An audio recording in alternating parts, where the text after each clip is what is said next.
Hello and welcome, ladies and gentlemen, to Null FM, the world's coolest rhythm radio station. Today is a pretty special day. We got Kai Dubs in the studio. Kai, how are we feeling today? Feeling good, ready to go. Oh yeah, let's go. Pretty big day, pretty awesome day. It's a double feature because we got you in the studio, got an interview, we got the mix as well. The mix is dropping at the same time as your EP. So for those of y'all who don't know, I guess we could call it a Christmas gift to y'all. We got a Kai takeover here on the radio, as well as their EP coming out. Fuck, maybe we could talk about it. Yeah, we can chat about it. Yeah. Okay. Anyways, so for those of y'all who don't know, we got Kai out here from Australia, down under the land down there. Wiggly Woggly, we're going to be talking about basically everything and nothing at the same time. Let's just get right into it. Kai, tell us about your start then, where you got your name from. Yep, so yeah, my artist name originally was meant to be K7, but I didn't want to clash with like 7, so like I ended up just making it my like actual name, and it kind of looks like a sudden death sort of thing, where it's like the V is like an A. It's I think it looks cool. Yeah, that's how that started. Oh, no, that does look cool.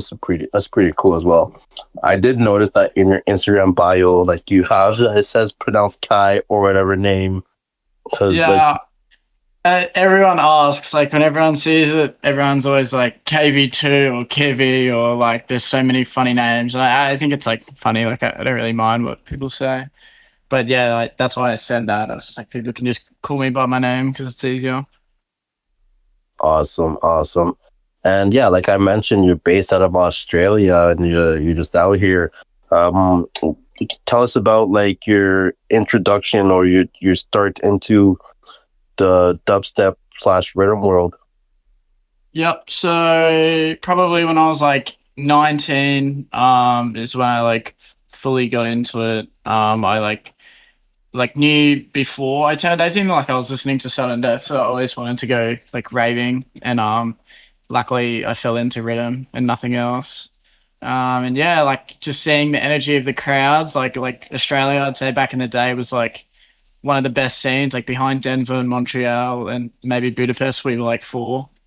And yeah, it was just like the most like hectic thing I'd experienced, and I fell in love with it, became a bedroom DJ, learned to produce, and it just kept going like good from there.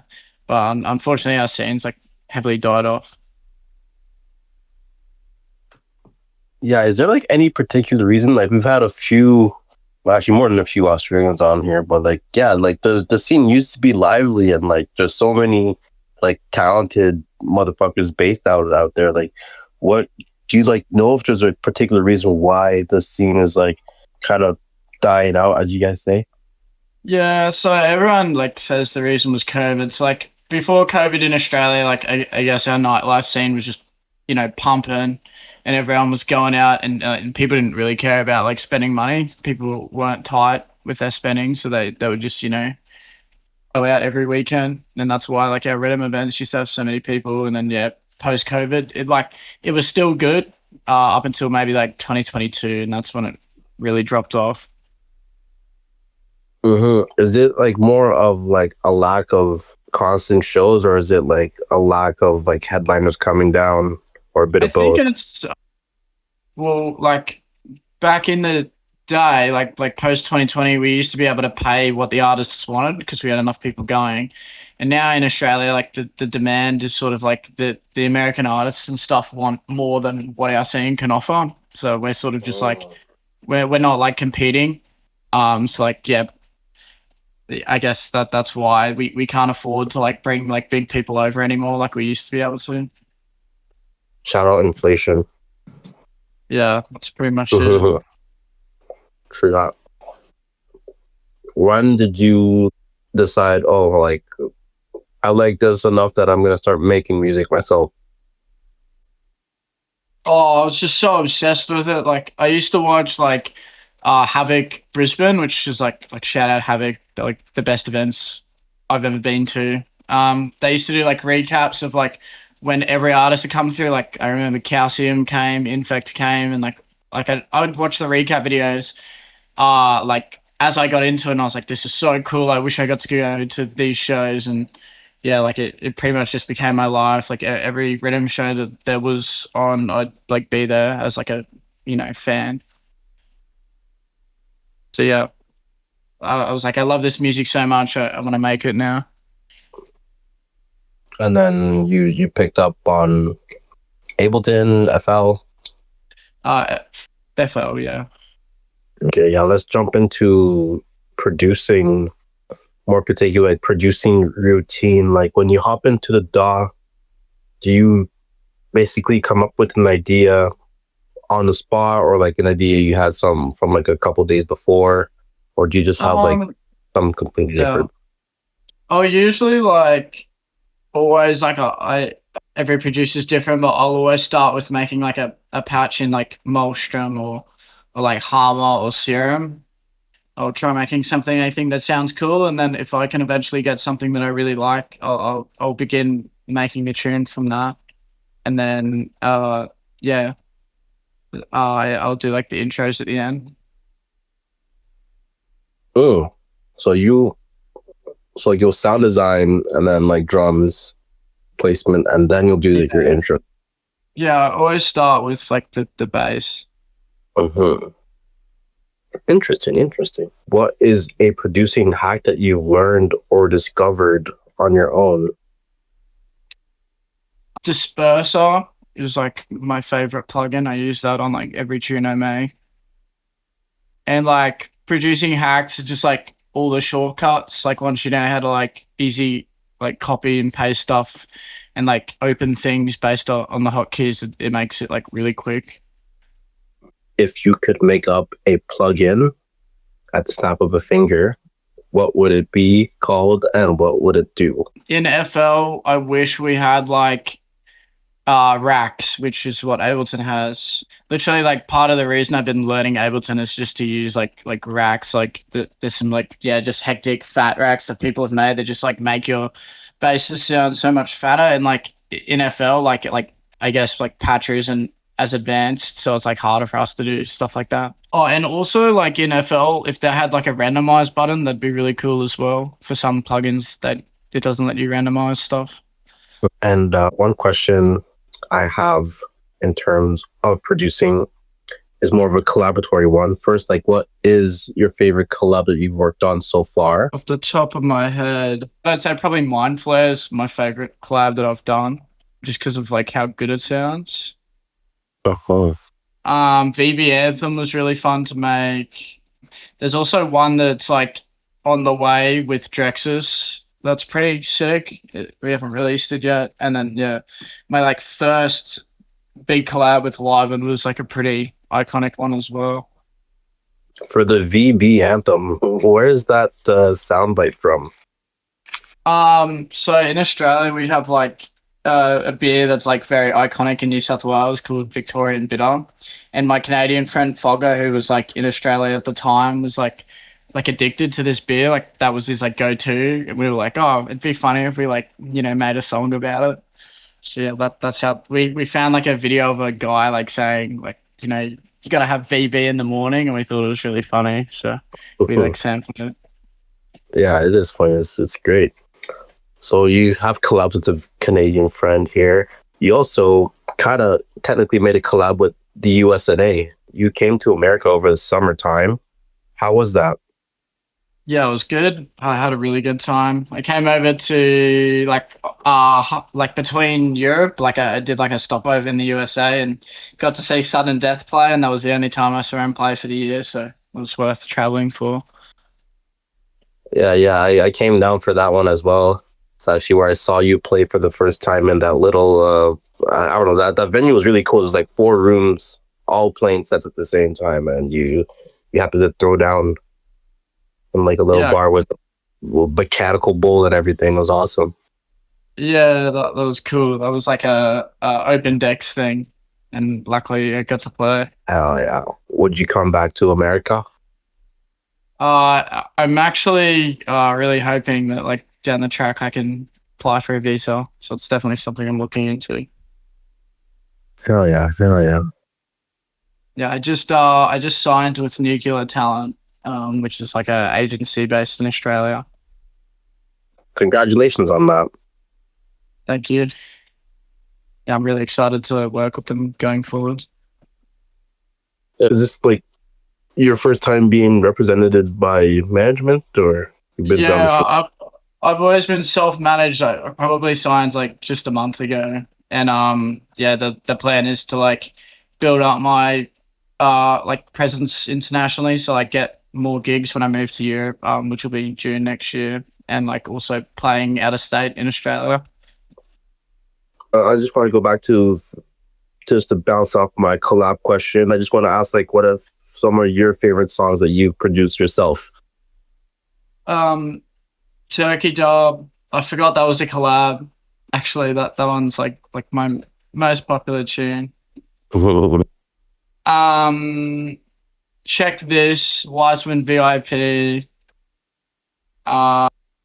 Unreal is actually my personal favorite tune that I've made.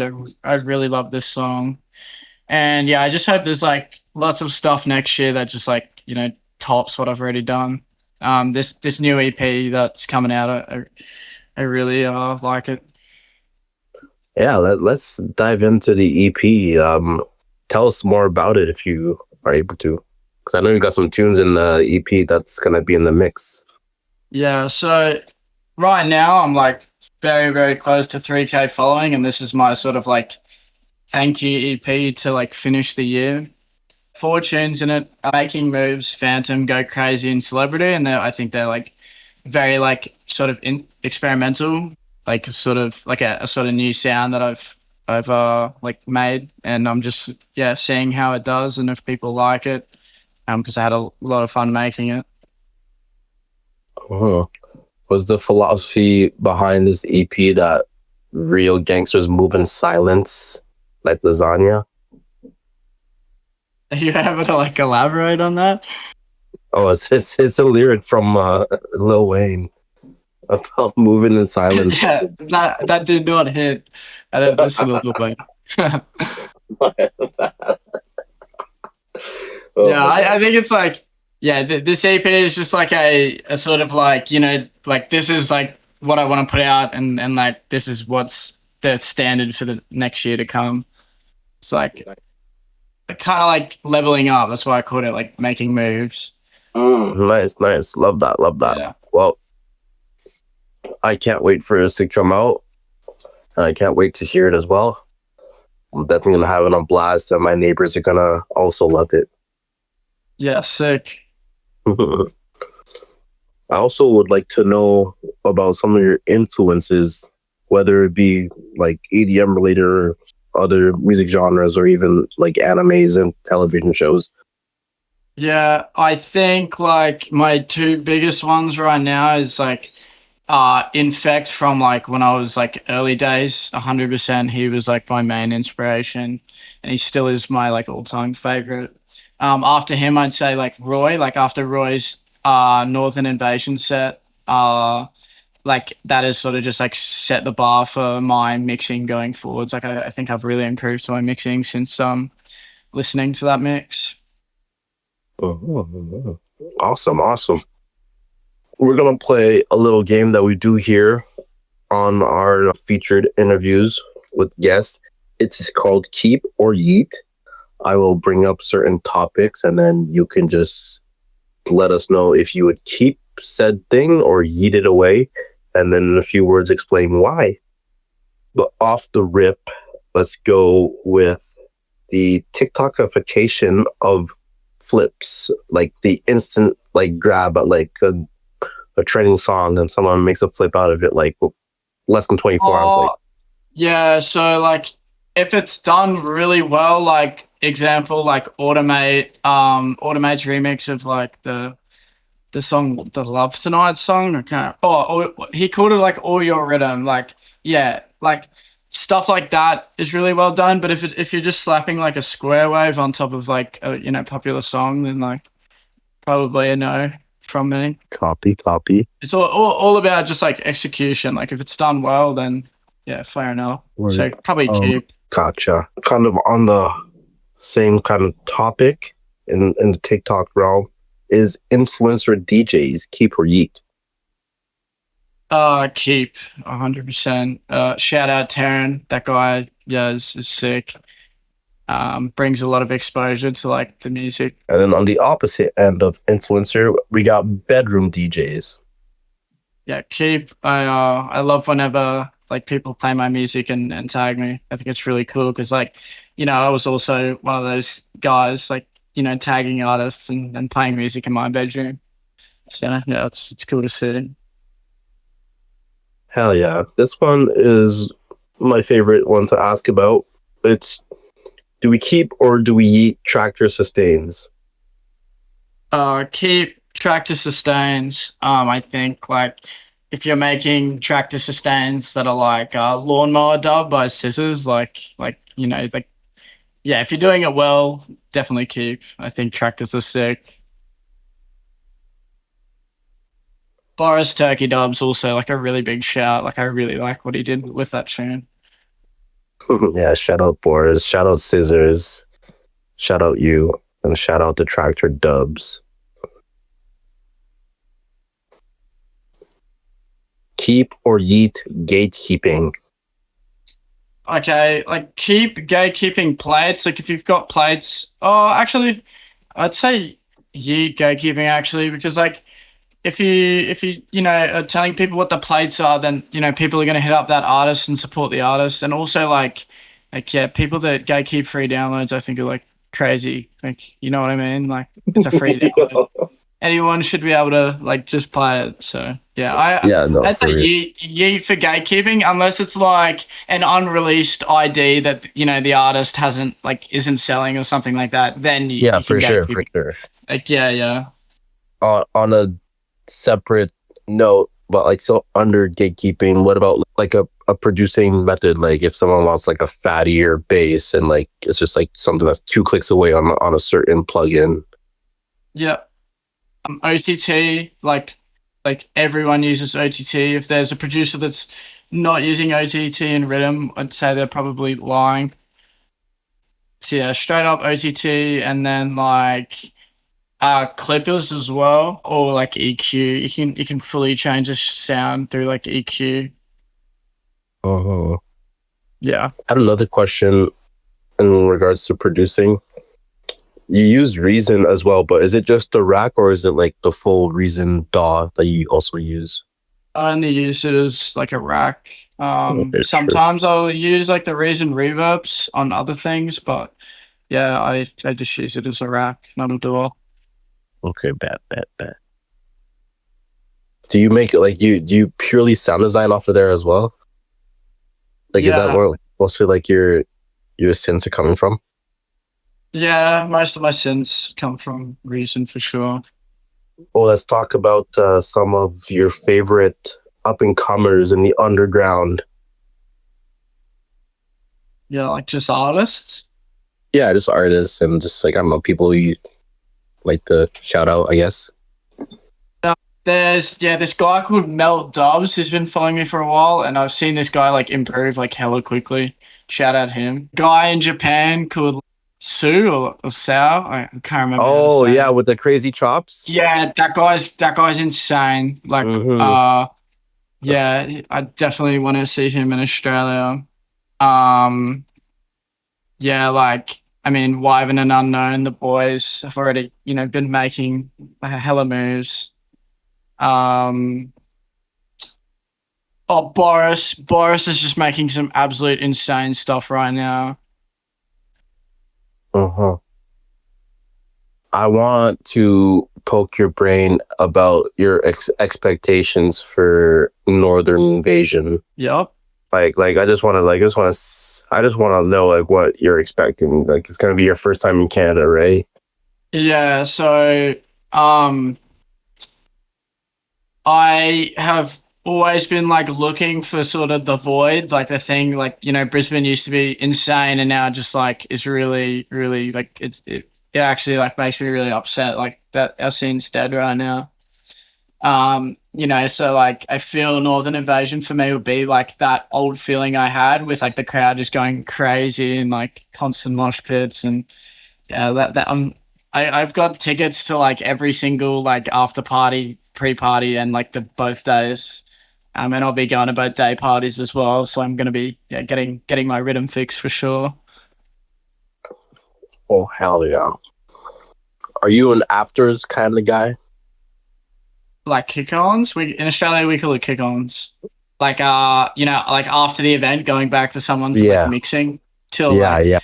yeah, I mean, it just depends on the night, really. Like, I feel like I am someone that like values sleep, you know. Like, I do really like to sleep. So, but I mean, probably for like something big, like I guess Rampage when I went this year, like I slept like maybe like 4 or 5 hours every night. So yeah, we'll see, where the night takes us in Northern. That's the spirit. Honestly, that's the best spirit. Yeah. And Yeah, are you ready for the cold? No, not really. Like, I'll be coming from Australia in summer, so I'm gonna like die. Yeah. If you need a guide, I got you, bro. I will get you prepared. Yeah. Well, I'm going snowboarding in Mont Tremblant the week before, and I'm borrowing some of my girlfriend's dad's clothes for that. I have like nothing, so we'll see how that goes. All right. Yeah, we shall see. You're familiar with snowboarding? Like I know Australians love to surf, but like I'm not sure. So Transitions. I go surfing, but I've never snowboarded. But I've done skiing, and when I did skiing, the whole time I was like thinking, like, damn, I wish I was snowboarding. Like snowboarding looks so much funner than skiing. So that's why I'm doing snowboarding this time. Oh yeah, that's exactly how I felt when I skied. I've only skied twice in my life, and it was just to like get used to the mountains before I could snowboard. And that's exactly how I felt. I was like, man, fuck this. Like, give me a snowboard. Yeah, I feel like no offense to skiers, but like it's not like fulfilling enough for me. Yeah, I'm on the same boat. And yeah, of course, no offense to skiers. Like skiing can be fun. You can go really fast and like you can fucking fly and everything. But yeah, I think just like as a surfer, it's just like, you know, it doesn't feel the same. Yeah. Well, honestly, I hope you have a lot of fun at Mont Tremblant. It's like the very touristy mountain. It's also very nice. And yeah, it'll be super fun. Yeah, I just look forward to you spending time on this side of the planet in the cold. Yeah. Before we wrap this up, is there anything you would just like to share to any up-and-comers or just like your fans in general? Yeah, so my advice to anyone that like, you know, wants to produce or like, you know, is mixing rhythm currently, it's just like I treat this with the mentality of you're doing this for fun. Even, you know, when you get to a bigger, I guess, level and you are actually making money from it, still always remember like why you're doing it, like why you started, and believe in yourself, because like overnight, you know, you can achieve anything. That was beautiful. Thank you. And any parting words before we hop into your takeover mix? Yep. I hope everyone enjoys this mix. I cooked pretty hard. And I hope you guys enjoyed this interview as well. Shout out to these guys. I'm really keen to meet them when the time's right. Thanks for having me on. Well, thank you so much for coming on here and just spending time with us and just letting us get a little peek at your brain for a little bit. It's been a pleasure. And yeah, can't wait to see you again on this side of the planet at Northern Invasion. Yes, sir. All right, guys, let's fucking get into the mix. We will catch you guys at the next takeover. Y'all take it easy and Happy New Year. Peace.